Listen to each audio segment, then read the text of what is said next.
Okay, this video is going to be about schizophrenia and antipsychotics, which are also known as neuroleptics. Just real quick, looking at the anatomy of a neuron here. This is the cell body, and action potential begins here at the axon hillock. It transfers down into the axon terminal, and it causes calcium to come into the axon terminal. These neurotransmitters are then released. They travel across the synaptic junction. They bind with a receptor on the postsynaptic neuron. Okay. We're going to get in some good stuff. We just got to go through this real basic stuff real fast here. Okay, just real quick, a little bit about how synapses behave. A synapse does not just stay the same after you give a drug. A synapse responds to the drug. It tries to fight the drug. So here, for example, is a normal serotonin synapse. We're going to be talking about antipsychotics, but I just already had this drawing of serotonin synapse. So let's just real quick look at it because the principles are going to be the same for whatever the medication that acts on brain neurons. So at the brain neuron of a serotonin synapse, serotonin is released into the synaptic cleft. It diffuses across the synapse to the postsynaptic neuron, and it will then bind with the receptors, which will exert an effect on the postsynaptic neuron.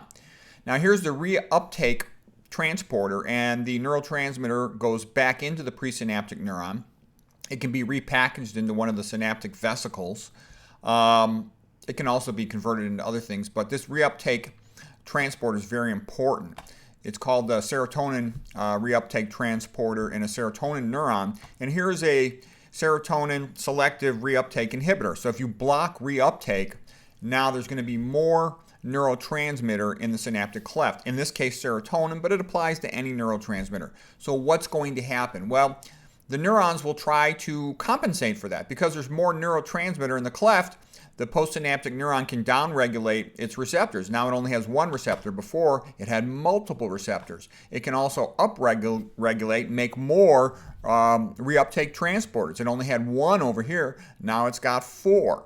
It can make more synaptic. It can make fewer synaptic vesicles. If it's sensing too much neurotransmitter in the cleft, maybe it'll just have fewer synaptic vesicles. We got a whole bunch of them here. I forgot to put the transmitter in them, but there's only one over here. So that's just the point. The synapse, the brain, will fight the drug and try to readjust. And then you get new side effects from these compensations of the synapse. And that's also why it can be hard to withdraw quickly from these drugs. Real quick, here's just a dopamine synapse. And dopamine is the relevant neurotransmitter for schizophrenia in particular, also for Parkinson's disease and some other movement disorders. So the action potential comes down the neuron. It depolarizes, so you get a transient positive charge inside the neuron. This depolarization activates the voltage-gated calcium channel. Calcium comes into the cell. The calcium entry into the cytoplasm elevates cytoplasm calcium. Remember, cytoplasm calcium elevation is key for making all kinds of things happen. That's going to be useful to know for lots of things. Okay, so the dopamine then, the vesicles merge with the plasma membrane of the synaptic cleft, and they release dopamine into the cleft. Dopamine diffuses across the synaptic cleft, binds with the DAR, dopamine receptor. Okay. Now, if you block the dopamine receptors with an antipsychotic, it's a dopamine blocker, specifically D2 type dopamine receptors, what's going to happen is now the postsynaptic cell will just make more receptors to make itself more sensitive to dopamine. That's also related to some of the side effects we'll see with antipsychotic medications like tardive dyskinesia, which is a very severe side effect. But just remember that the postsynaptic membrane can do things to adjust to what it thinks is the appropriate amount of neurotransmitter. Okay, schizophrenia means like split brain, psychosis, to lose touch with reality. The so-called positive symptoms of schizophrenia are delusions and hallucinations, having lost touch with reality, they're visible. The negative symptoms of schizophrenia are apathy and indifference, and these are present in variable degrees. Now, the marketing approach is to claim that schizophrenia is due to excessive dopamine, and that's popularly taught, but that's never been proven, so that is not known. In fact, Bragan, and we're going to talk a lot about Bragan. Bragan is this brilliant psychiatrist trained at Harvard who wrote this book here. This is the best book I've ever found for learning the pharmacology of psychiatric medications. It's called Brain Disabling Treatments in Psychiatry, Drugs, Electroshock. And this book, just to show you how much details, there's like thousands of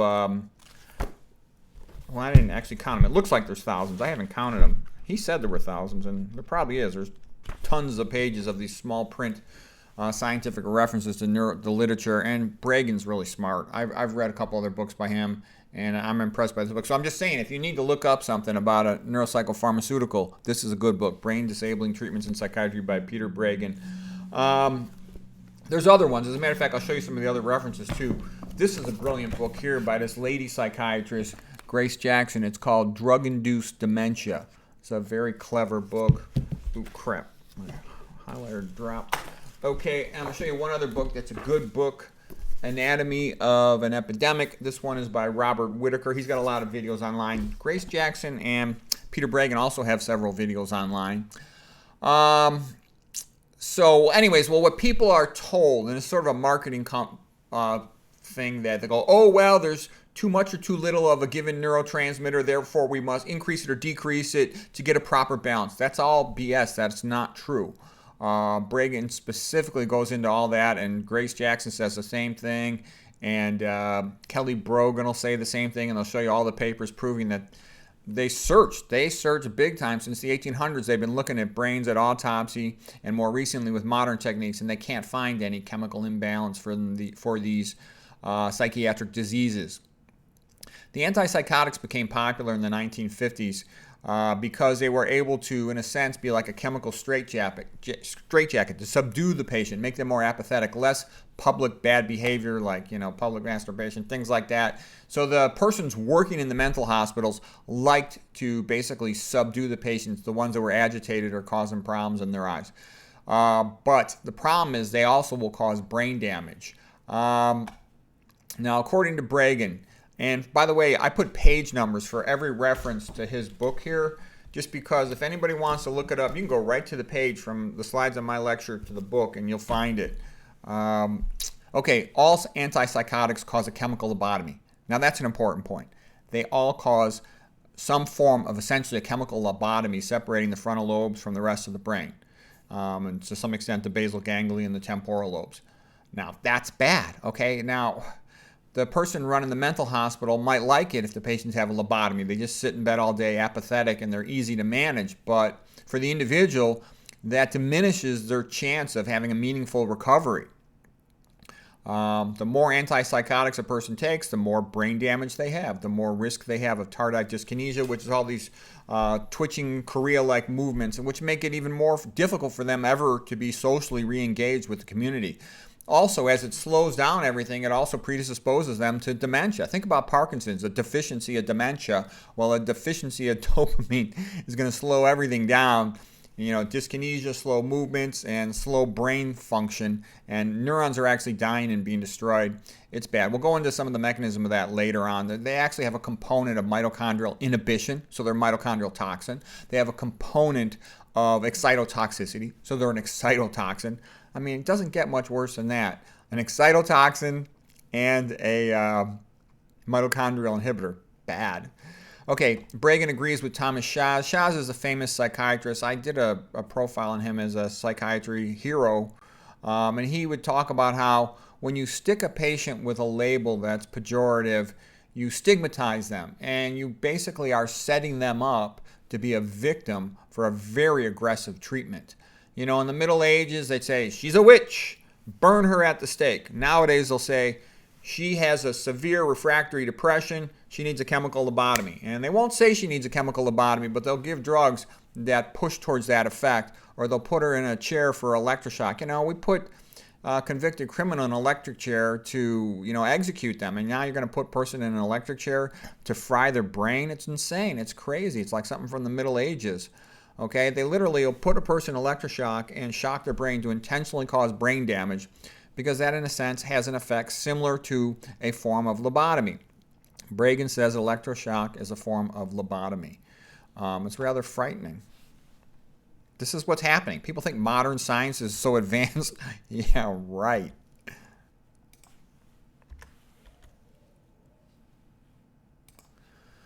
Okay, medication side effects typically get blamed on the patient. Like the patient will have a side effect. They go, oh, that's because of your mental illness. Let's treat that with more pills. That is a very common mistake that psychiatrists often make.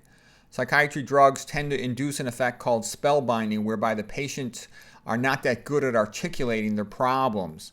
And a lot of these persons are not that articulate to begin with, and then you give them brain damage from these drugs or electroshock. They can't say what's wrong with them that effectively, and that makes them even more vulnerable to more problems. It's tough to go through life no matter who you are or what you are, but man, if you're poorly articulate and you get in the wrong hands here, you could just get messed up pretty fast. In fact, Bregan says going to a psychiatrist is one of the most dangerous things you could do. A biological psychiatrist is going to prescribe a drug. And then he says all psychiatric drugs are the common ones for treatment of the common diseases are neurotoxins. Okay, so what's your chance long term of getting better? In the short term, maybe somebody's out of control and a psychiatric drug in that context, can have some validity, like an antipsychotic, but the longer persons stay on these drugs, the worse outcomes they tend to have. If somebody's got some news that I don't know, I'm happy to read it if you put it in the comments or something, but, my father was a psychiatrist, and he was a good guy. He was a good role model. He liked his patients liked him. He, tried to do the right thing by people, but as I got older, I looked up to my father growing up, and like I said, he was good to me, and he was a good man, a good role model, good father, husband, all that stuff. But as I got older, what I realized, after I went back and got educated myself and I was in my 30s, is that, like a lot of people, he just accepted whatever he was told. So if he's told something, in the standard marketing brochure from the drug company, or what's considered the standard for his field by the associations and all that, he would just believe it and he would just go by it. Versus, when you start to really read in depth and learn about stuff, you learn not to just believe everything you're told or everything you read. You have to say, does this make sense? What does my experience show? What do other sources of information show? Because you'd be amazed how common that is. I would say most doctors, most PhDs I know, just accept whatever is the dogma of their field. And they actually turn their brains off. I told you, I have one of my relatives, and he was having his kids spray Roundup glyphosate on, he sold Christmas trees as a business in December, and he would have his kids spray it on the ivy weeds growing in there. I'm like, you're having your kids spray a herbicide. Are you out of your mind? He goes, oh no, the company says it's safe. I'm like, you believe the company? Okay. So, whoever's selling these antipsychotics, they're going to tell you they work better than they do. They're going to tell you they fix a chemical imbalance. But when you start digging through the literature, you'll see there's no evidence of that. There's no convincing evidence to support that. Brogan says, and Jackson will all tell you, there's no convincing evidence for a neurotransmitter imbalance in any of these major psychiatric diseases. Okay, the history of psychology and psychiatry. Before 1850, people would talk to their family, to friends, or to a priest. After 1850 in France, they'd go to doctors quite often, like Dr. Charcot. He was a famous neurologist, became famous for treating the hysteria patients. There's a beautiful picture of Charcot at the Salpêtrière, the name of his hospital in Paris. You can see that if you go to Wikipedia. It's a cool painting. Freud then went and trained with Charcot, and he developed, Freud, the field of psychoanalysis. And it really focused on the patient's past, emphasized repressed sexuality. His two big proteges were Adler and Jung, and they kind of developed their own methods of psychotherapy, less emphasizing repressed sexuality, more emphasis on self-individuation and overcoming feelings of inferiority, in particular with Adler. Other later famous psychotherapists were Rogers, Maslow, Beck, Burns, and they all had some good contributions. In the 1950s, drugs came along, and the antipsychotics became very popular because you could get easy control of these difficult patients, the ones that were difficult. It's like a chemical straitjacket, like a chemical lobotomy. Thomas Szasz became famous in the 1960s with his book, The Myth of Mental Illness. Benzodiazepines came along around that time, and they were especially used for sedating housewives to get them to accept their life, so to speak, was a common use of those. Mother's Little Helpers, the Rolling Stones songs came along around that time. And then things changed, though, in the 1980s. By that time, the biological psychiatrist, the one that emphasized prescribing drugs, had pretty much taken over psychiatry, and they'd pushed the Freudians aside. They'd pushed the Freudian variants, neo-Freudians all aside. and psychiatry became primarily based on biological, which means to treat with drugs. Okay.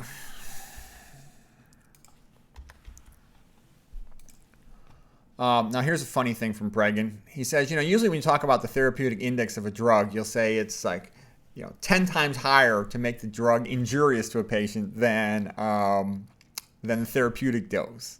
And a dangerous drug would be something like some sedatives. It might only be 2 to 1, so you got to make sure you don't go too high on that dose. But here's the joke from Bregan about the therapeutic index of psychiatric drugs. He says it's 1. The toxic dose is the same as the treatment dose because the toxicity is considered the treatment.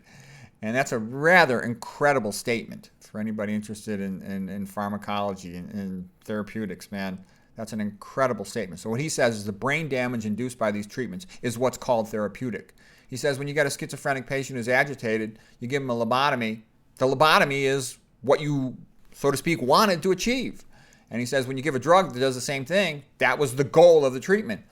And there's always euphemisms, so it's called deactivation, almost like separating the rest of the brain to some extent from the frontal lobes and also to some extent from the temporal lobes and the limbic system. And some research will say that the drug is treating the mental illness, but Bregan doesn't put up with that. He says, no way, that's BS. He says, if you were treating a specific illness, you would get a treatment effect that only affects patients with the disease and not a normal volunteer. But if you give these drugs to normal volunteers, or you give them to patients for other reasons, like let's say the patient has some type of disease that someone thinks a neuroleptic antipsychotic is going to help, they get the same side effects, tardive dyskinesia, and the risk of tardive dementia and all this stuff. So one has to be very careful with these drugs. Bregan claims the whole story about neurotransmitter imbalances, never proven. It's a marketing ploy. He says there are zero, none, nada, no specific psych drugs for specific psych diseases. He says the entire concept in psychiatry of a specific drug for a specific common psychiatric disease is not true. And again, I have all the I have all the page numbers for these statements, and they're coming from Bregan's book, Brain Disabling Treatments in Psychiatry. It's an extraordinary book. Bregan's really smart. Watch his videos. See the guy. You see him, at first he looks like this sweet older guy. He's older now. But, man, you start reading the stuff, he's a bright, bright guy. Kind of like what McDougall is in nutrition. That's kind of like what he is to psychiatry. PET scans over the course of 6 weeks show a progressive decrease in frontal and temporal lobe metabolism in patients treated with antipsychotics. That's bad, okay? When the brain's not metabolizing, that's like what you see with dementia, okay, when part of a brain's not working. Again, he calls these brain disabling surgeries, and he says they're all like a lobotomy. And he says, oh yeah, these symptoms of positive, hallucinations and delusions will be decreased by these brain disabling treatments, antipsychotic, electroshock, surgical lobotomy. However, you get worsening of the negative symptoms, so-called negative symptoms like apathy, indifference, lethargy. The person just sits around, they don't care about anything. They kind of become zombie-like. Imagine someone in your family had one of these conditions. You don't want that to happen to them. You want them to hopefully get better. Now, they may or may not get better on their own. From the Soteria study, I showed a video of that recently. They had better long-term outcomes if they were managed, with thoughtfulness, respect, and love than they did if they were kept on these antipsychotics. Bregan says in his clinical practice, he does not use any psychiatric drugs. The only exception being if a patient's in the process of withdrawal, he'll taper a dosage to help them, enable them to withdraw off a medication.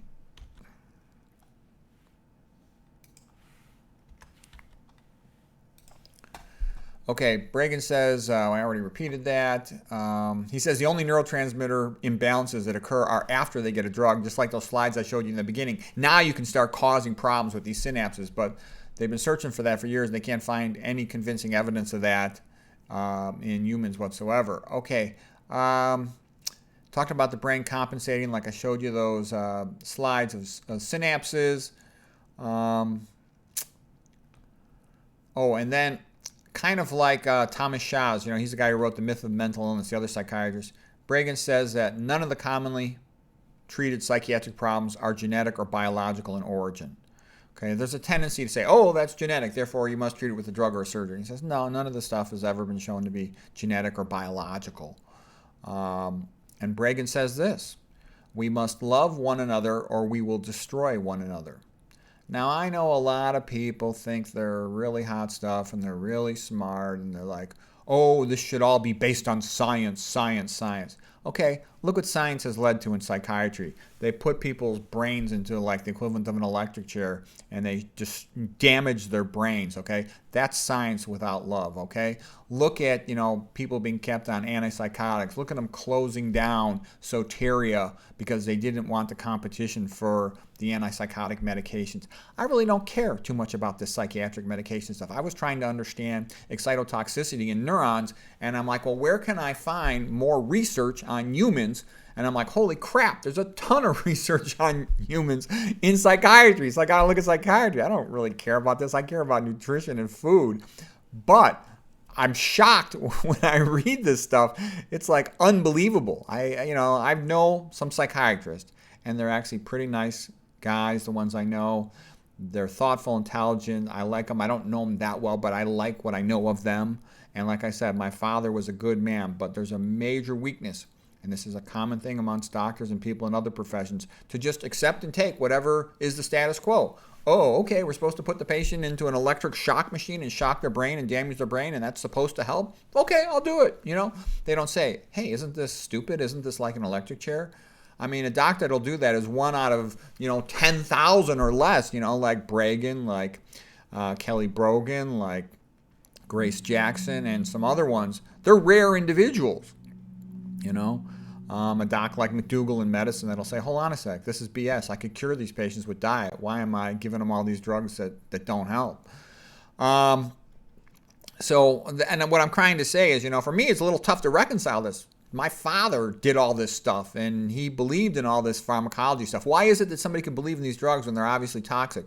Well, I think it's because, you get some patients improve just from placebo. A pretty high percentage of patients improve just from placebo. So if you're giving all these drugs and you're seeing a significant number of patients improve, especially in the short term, you could believe it was the drug. And then also, I sort of feel remember T. Colin Campbell, his father was a cattle rancher. It was hard for him to accept the fact that, all the stuff that, his family and his father did making all this meat was not really helping people. Thought it was when he's growing up. Neil Bernard, his dad was a diabetes doctor, and I'm sure he just prescribed the standard insulin stuff and thought that was what was going on. No one knew that meat made people sick. And so what I think is, maybe in the early days you could have said that maybe no one knew these drugs made people sick, but if you're seeing these patients every day, and if you just, open a book, Grace Jackson's book right here, Drug-Induced Dementia, Bregan's book, Bregan's written a whole bunch of books. It's pretty obvious. It's incredible how bad these drugs are. Okay, and by the way, I'm a neuroradiologist. I don't treat these patients. I don't prescribe drugs. I'm just came across this trying to understand neuronal function and neuronal mechanisms of neuronal injury. Okay, I was interested in excitotoxicity. I'm interested in mitochondrial inhibition. And then I just started studying this. I wanted to make sure I understood it. And I really wish these books would give me more about the pathophysiology and pharmacology. I found some papers that do, but it's a rather incredible and shocking story. And you look at this, 2006, in 2006, anti-cholesterol drugs, most common, antihypertensive, antidepressants. But antipsychotics, the fourth most common set of drugs, were an $11.5 billion market. So that means they've got tons and tons of money for advertising. And so you're always going to see people trained to do this stuff. And, I know what'll happen too. If the doctors say this is BS and they refuse to do it, they will hire a nurse practitioner to do it. And then if the nurse practitioner says it is BS, they'll have an RN do it. It's not going to stop. You can never change a system in that way. The only thing you can do is, as an individual, educate yourself so you don't become a chump and, get brain damage to yourself and your family from these drugs. All antipsychotics inhibit dopamine. Some also inhibit other neurotransmitters. Bregan says the newer antipsychotics, they're called atypicals, are no better than the old ones. They actually cause some additional different side effects. He says this so-called atypical term, in his opinion, it's a marketing ploy. Sometimes patients get treated with antipsychotics for other reasons, and they still end up with these terrible complications like tardive dyskinesia, all this twitching and stuff, and it can be irreversible. It can make it real hard for a person socially. And the other thing too is schizophrenics, they used to live, if they could stay with their family or something in the community and not be on these neuropsychotic antipsychotic medicines, they would live a normal lifespan. Now they die prematurely. They're sicker. You know, in a sense, if you're not going to do a surgical lobotomy, it's a way to almost chemically institutionalize these patients. Soteria showed that a lot of them actually could reintegrate into society. They could hold down a job. They could be married, okay? They could function in society. Bregan claims the phrase antipsychotic effect of these medicines is a euphemism for deactivation effect, separation of the rest of the brain from the frontal lobes, and he says that is a euphemism for chemical lobotomy.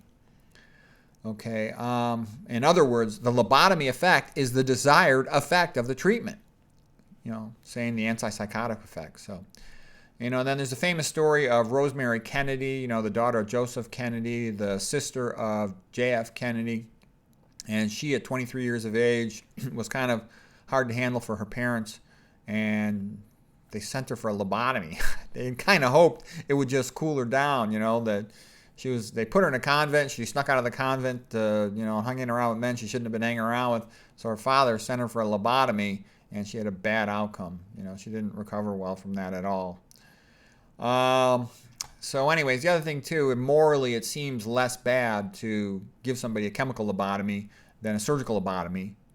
But man, a lot of these patients have really bad outcomes. Bregan says the antipsychotics damage to the D2 type dopamine receptor in the frontal lobes, you know, is significantly blocking neural connections to the frontal lobe, cerebral cortex, to the basal ganglia, which is subcortical, below the cortex, and to the limbic system. Limbic system includes the medial temporal lobes. And that the antipsychotic effect is, again, like a surgical lobotomy. It damages essentially about the same areas of the brain. He feels it's, you know, basically the same thing, like a surgical lobotomy.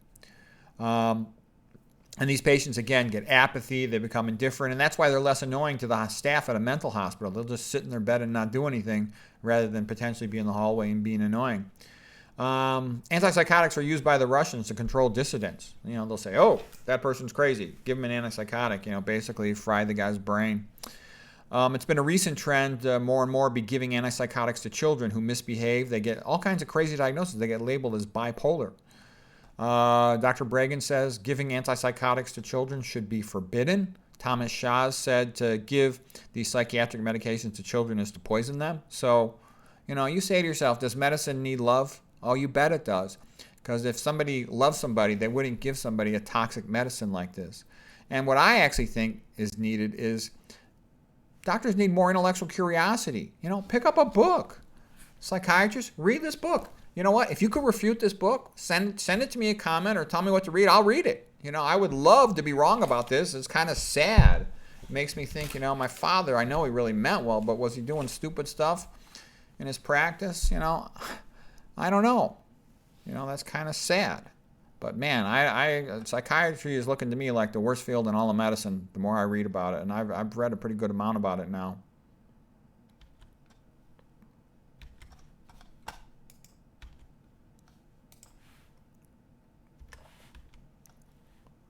Okay, antipsychotic side effects, just a few other things. We talked about the PET scan showing diminished metabolic activity, and that's what you also see with dementia. Whereas the unmedicated schizophrenics, this is schizophrenics, but not on the antipsychotics, they'd have normal blood flow in their frontal lobes.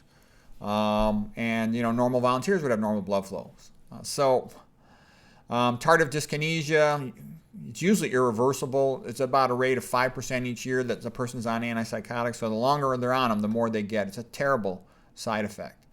Tardive dementia, and let's see. Oh, and there's other things I read. I'll have some of the references later and stuff, and I started reading about antipsychotics clearly have an inhibitory effect on mitochondria. They inhibit complex 1 in the electron transport chain. That is bad. Oh, just a few comments from Grace Jackson's book. I actually had a really nice slide, but I somehow, you know, this program's a pain in the butt. It doesn't save automatically when you close the program, and I forgot to save the slide. And she basically goes through the pathology studies. A guy named Jellinger up there in 1977 had a really big comparative autopsy study of schizophrenics without antipsychotics, schizophrenics treated with antipsychotics, and control patients, that didn't have either of those issues. And so he showed a lot of brain damage findings on the histology of patients treated with antipsychotics. So that was kind of a nice thing. And her book's actually very clever. We're not going to get into it today, but her book is clever. She's a bright lady with an interesting way of looking at things. She really sort of synthesized things from a basic level. Really interesting.